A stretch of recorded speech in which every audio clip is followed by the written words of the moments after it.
Hello everyone, and thank you for joining my channel today.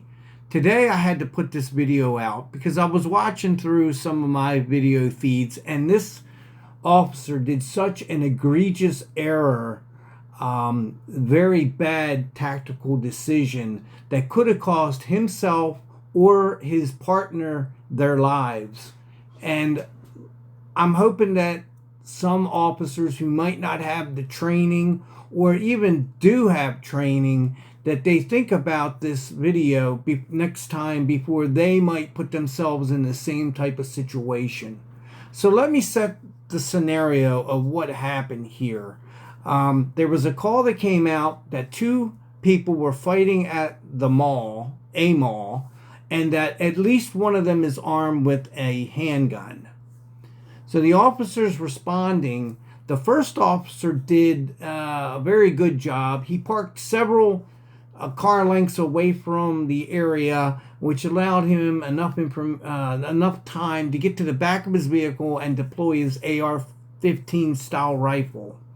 He then took up cover at the top front right corner of his vehicle, which allowed him cover from not only his vehicle but parked vehicles to his right-hand side, in which he then observed the suspect, at least one of them, coming out of the mall area and quite possibly armed with a firearm. Now, after watching the video, it was found that he did have a lawfully carried concealed pistol on his person. But had he been carrying illegal or just had a bad day and decided that he wasn't going to have whatever the police were putting out that day and drew this firearm, there could have been devastating effects. And this is the reason. This is why I'm bringing it up. The second officer came out of a position of cover at about the 12 o'clock or the 6 o'clock, whichever way you want to look at the clock, where the suspect was, and put himself on the direct opposite side of where the first officer is standing in cover with his firearm pointed at the subject or suspect. The first officer is giving him the commands to get on the ground, to get his hands where he can be seen, and to line this guy up so they can approach him and search him. Now, if at all possible, you would want to do a 3 to 4 man approach with this type of situation. Hopefully one that has a barricade, portable barricade, one that's going to have lethal cover, one that's going to have non-lethal cover, such as a beanbag gun, pepper ball gun, taser, etc., and at least one, if not two men to put their hands on the suspect, which means they would be the ones to handcuff, search, and detain the offender.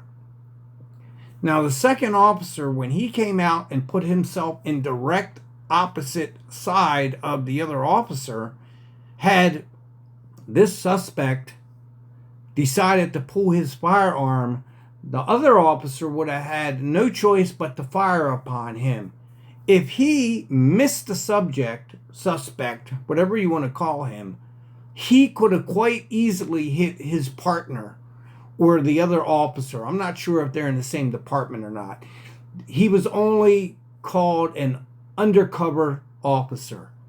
Now, in my years, undercover sometimes gets complacent to tactical training that uniform officers have to do every day. And I think that maybe he forgot a little bit of his training. But you should never put yourself on the direct opposite side of a suspect when weapons are deployed.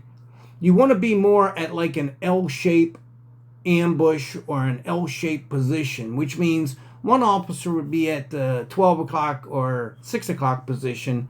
The second officer wants to be at the 3 o'clock or 9 o'clock position.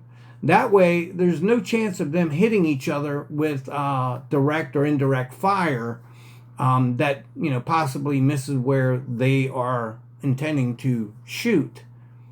So I have a little drawing here. I'm going to try to put it into the software here, but I'm not even sure if I'm going to be able to get this video in here yet. I am still a very big newbie when it comes to YouTube. So I'm hoping that anyone out there who's listening can think about this tactically. And, if you don't agree with my tactical findings on this video, then, that's up to you.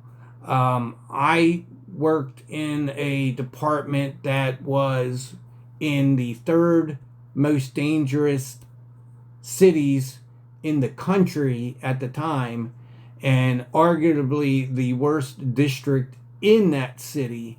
And so I had plenty of gun time and plenty of on-the-job training and a decent 6-month, 5-day a week training, which wasn't grueling, but it was definitely enough information that made you proficient if you wanted to be. If you didn't want to be and you just wanted to gloss over it, the tests weren't that hard.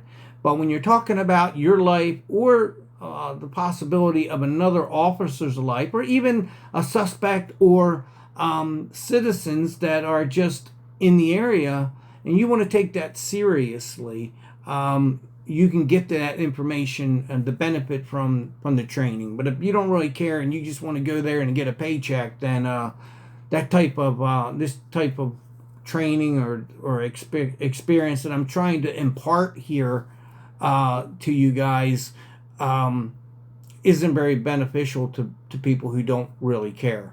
But I hope you gain some information, and think about the next time you're approaching an armed suspect and what you want to do. You basically want to keep cover until you can control that person, and make sure that they're proned out.